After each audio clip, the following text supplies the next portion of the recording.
Halo semuanya, bareng Eric Clipper lagi di sini. Terima kasih buat kalian yang selalu mendukung channel ini untuk terus memberikan hiburan dari penjelasan film-film kesayangan kita. Dan untuk kali ini, Eric Clipper akan ngasih klip dan review tentang sebuah film yang bertemakan serangan alien lagi. Film ini berjudul Slashback tahun 2022. Berbeda dengan kisah alien pemburu wanita sebelumnya, makhluk luar angkasa yang satu ini doyan menghisap darah dan protein manusiawi. Parahnya lagi, orang-orang yang menjadi korban berubah layaknya seperti zombie dengan tentakel yang siap menghisap darah-darah segar. Dan kali ini, kita akan menyaksikan ketika sekelompok remaja bau matahari berjuang menyelamatkan kota mereka dari serangan alien tersebut. Penasaran seperti apa perjuangannya? Tonton sampai habis, subrek dan kasih tahu teman-teman kalian. Cerita berawal dari suasana perairan Arktik yang terkenal dengan suhunya yang bisa bikin siapapun ngehod-hod kedinginan. Terlihat seorang papah-papah tuir sedang mengajari anaknya yang bernama Maika untuk berburu rusa di sebuah pulau. Karena bagi penduduk suku Inuit seperti mereka, berburu dan menjadi nelayan adalah mata pencaharian utama di daerah kutub utara ini. Gak mungkin dong jadi YouTuber atau sales magicom. 6 tahun berlalu, seorang peneliti berada di lokasi tempat ayah Maika biasa berburu. Di tengah ramainya isu pemanasan global, pria ini sudah biasa mengecek kondisi es setiap waktu. Setelah suara gemuruh terdengar, pria tersebut melihat sesuatu yang aneh.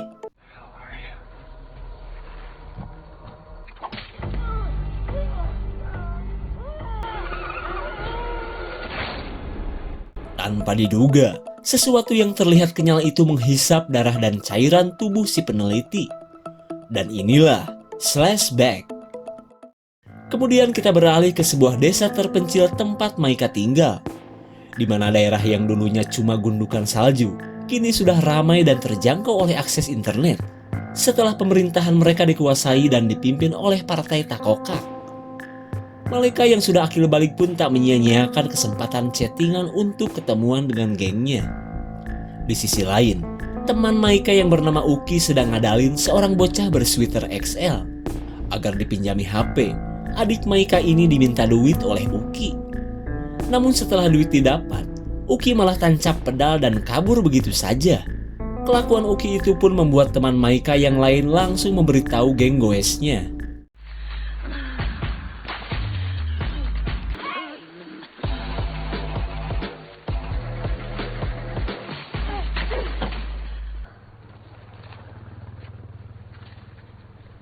Setelah memberi pelajaran kepada Uki, geng goes ini pun pergi untuk nongki di tempat biasa.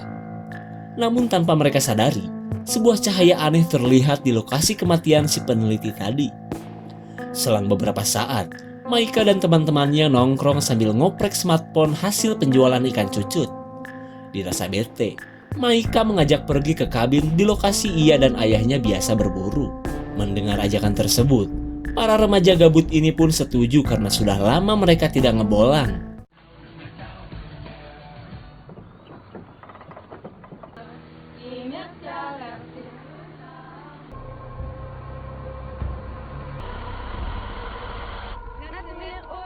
Singkat cerita, keempat remaja ini pun tiba di lokasi tujuan. Dengan membawa bedil sungguhan, Maika berniat untuk mengasah kemampuan menembaknya. Dan tanpa mereka sadari, si bocil Aju datang untuk ikut nongkrong bersama geng kakaknya. Sementara itu, Maika sedang bersiap untuk menembak kaleng botan yang sudah mereka siapkan. Tapi tak lama kemudian, mereka dikagetkan oleh kedatangan seekor beruang kutub. What is it? I don't know. What is it? Guys, what are we doing? Told you, I'm gonna get shot. Sebelum beruang menyerang mereka, Uki dengan sigap menembak beruang tersebut. Tapi bukannya mati, si beruang malah bangkit dengan perilaku yang terlihat aneh. Parahnya lagi, si beruang kini tertarik untuk menyerang Aju.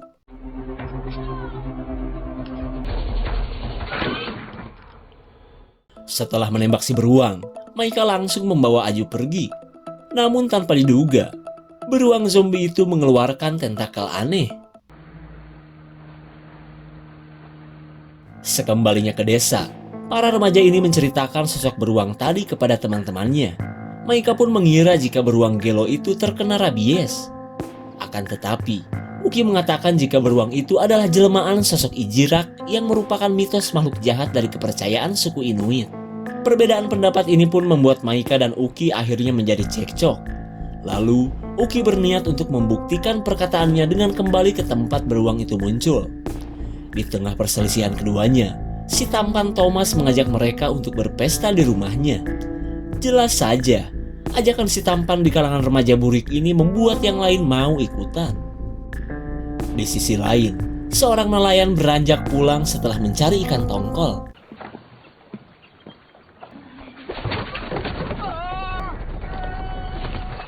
Tanpa diduga, sesuatu di dalam air menarik si nelayan malang ini. Kemudian kita kembali kepada Maika yang baru tiba di rumahnya. Terlihat si ibu pun begitu kesal karena kedua anaknya terus kelayaban. Terlebih karena sebentar lagi ia dan si ayah akan menghadiri pesta tahunan yang biasa dilakukan para orang tua suku Inuit. Tak mau cuma orongoh dan berdiam di rumah, Maika menghubungi teman-temannya untuk mendatangi pesta di rumah Thomas. Di waktu yang sama, Uki sedang memberanikan diri untuk mengecek beruang yang tadi ia temukan.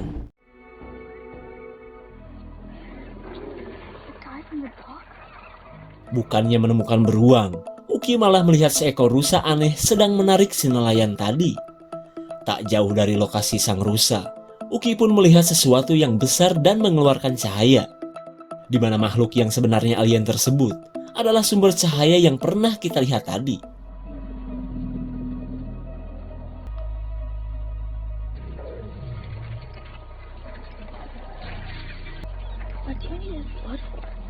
Setelah dilihat lebih dekat, Uki menduga jika makhluk bertentakel itu adalah alien yang menjadikan para korbannya sebagai pelayan.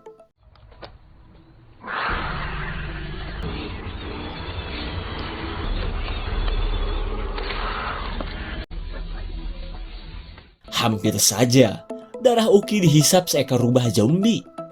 Ia pun bergegas pergi untuk memberitahu teman-temannya. Tak lama kemudian, sang beruang datang dan terlihat marah atas kelakuan Uki yang telah menghabisi kawan sebangsanya.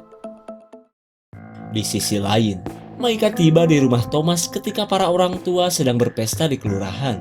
Saat bertemu Thomas si anak orang kaya, butiran-butiran lope keduanya mulai tumbuh tapi seret berkembang. Lalu tiba-tiba, Uki yang ketakutan datang dan menceritakan semua yang baru saja ia lihat. Akan tetapi, Maika dan yang lain menganggap jika bacotan Uki adalah hoak. Tak jauh dari rumah Thomas, seorang polisi Bangor sedang nyimeng bako capu ayam.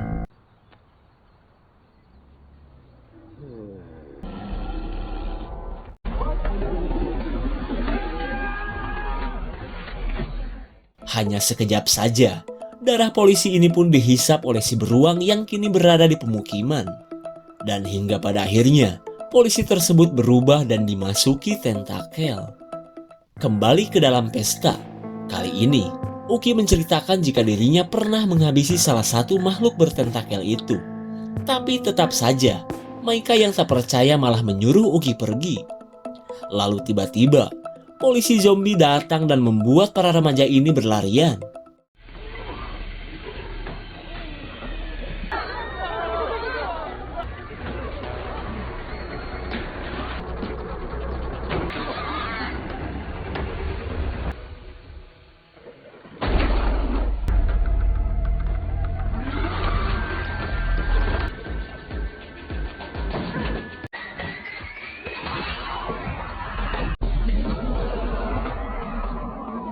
Untung saja, Maika berhasil menyabet ceker si polisi. Hingga Maika pun bisa membawa Uki keluar dari persembunyiannya. Lalu, mereka merasa heran kenapa polisi itu terus mengincar Uki.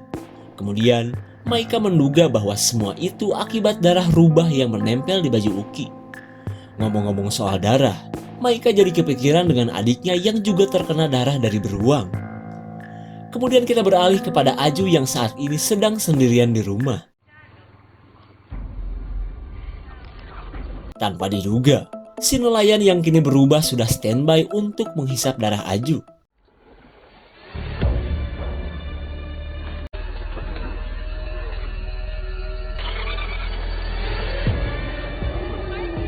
Tepat pada waktunya, Maika berhasil menyelamatkan Aju.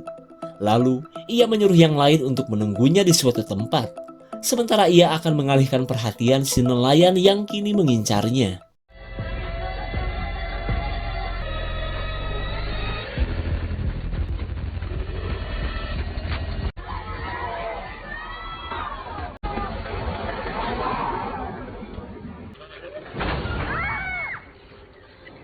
Setelah berhasil sembunyi di dalam kontainer, Maika melihat kedua zombie seolah sedang menunggu mereka. Lalu, mereka menghubungi polisi dan menceritakan apa yang sedang terjadi. Sambil menunggu bantuan, Uki merasa jika semua kekacauan ini berasal dari alien besar yang pernah ia temukan. Tak lama kemudian, mereka mendengar kedatangan seseorang. But I can't see her.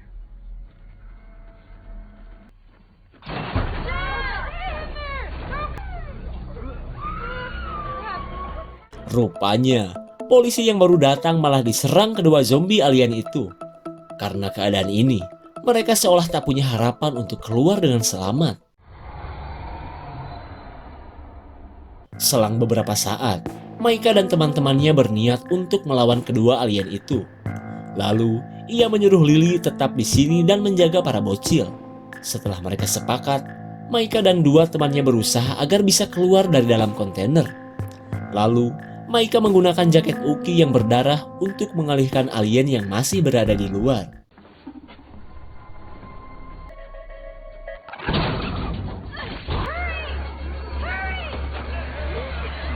Setelah berhasil lolos, mereka pergi ke rumah Maika untuk mengambil senjata.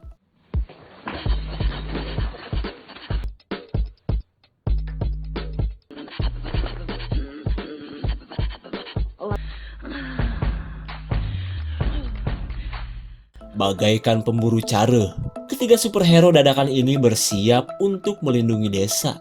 Akan tetapi, mereka heran karena tidak menemukan para zombie itu.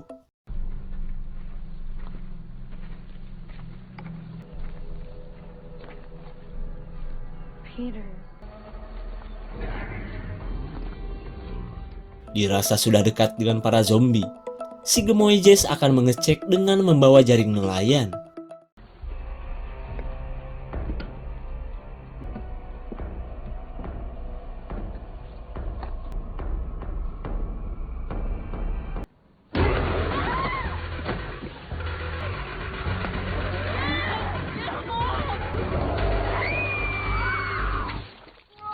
Akhirnya, polisi alien itu berhasil disembelih oleh para remaja ini. Kemudian, mereka lanjut mencari si nelayan yang entah berada di mana. Lalu, Uki berencana untuk memancing kedatangannya saja. Tapi tak lama kemudian, Thomas datang dengan kendaraan terkeren di kalangan para remaja. Keberadaan ATP itu pun akan dijadikan Maika sebagai bagian dari rencana Uki. Singkat cerita, Uki duduk santuy untuk memancing kedatangan si nelayan, sementara Maika sudah siap menembak dengan bedil FF-nya. Tapi karena si nelayan tak kunjung datang, Uki mengeluarkan tangkurak si polisi yang sudah ia siapkan. He didn't deserve to get his skin torn off and stolen by an alien. You remember that raven, Micah? The one that had diarrhea and... Okay, shut up! No!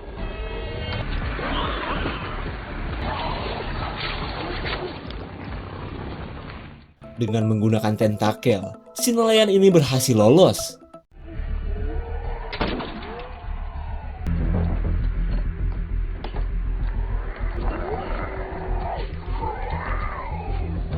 Akibat rencana mereka yang gagal, si nelayan terus mengejar Uki di kolong rumah warga. I'm stuck! Ugh. It's coming! Hold tight, okay? Hey! Hey! Hey! Get up, please. Okay. Wake up! Okay! Come on. Untung saja, darah Uki belum terhisap habis oleh nelayan itu. Dan ketika Uki berhasil diselamatkan, si nelayan pun pergi entah kemana. Kemudian, Uki meminta agar Maika terus memburu si nelayan sebelum para orang tua kembali dari pesta. Tanpa berlama-lama, Maika dan Jess melanjutkan perburuannya. Melihat ceceran darah si nelayan, mereka pun menggunakannya sebagai petunjuk. What they do to your... Betapa kagetnya Maika karena darah si nelayan mengarah ke rumahnya. Saat Maika mengecek ke dalam rumah, ia menemukan ayahnya yang sudah pulang lebih awal.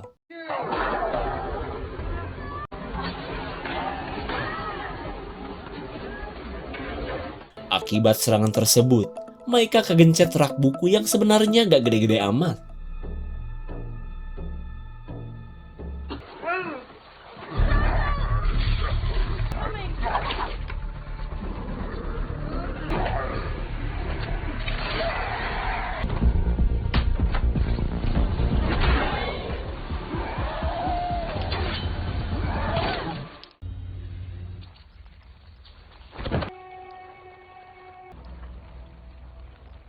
Karena serangan Maika tersebut, biang tentakel pun terpengaruh.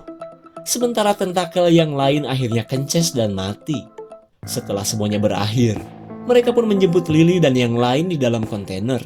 Terlihat mereka pun merasa lega karena mimpi buruk ini telah berakhir. What is that?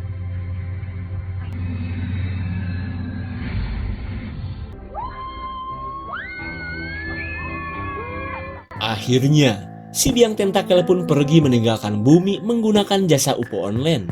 Karena desa mereka telah selamat, berarti film sudah selesai. Bagaimana? Biasa-biasa aja kan filmnya? Cerita film Slashback ini bisa dibilang biasa dan sederhana. Cuma yang menarik di film ini adalah efek yang ditampilkan cukup baik ketimbang film-film naga di Indosiar. Sosok alien yang kita lihat mungkin tidak diperlihatkan kapan ia mendatangi bumi. Dengan menebar tentakel, makhluk luar angkasa itu pun menghisap nutrisi dan darah makhluk hidup. Sementara tentakel yang masuk ke dalam tubuh mampu mengendalikan jasad untuk mencari korban selanjutnya. Tapi untungnya, keberanian Maika dan teman-temannya mampu menghentikan kelakuan alien itu. Segitu saja untuk klip dan review kali ini. Tonton video klip lainnya ya. Terima kasih dan sampai jumpa.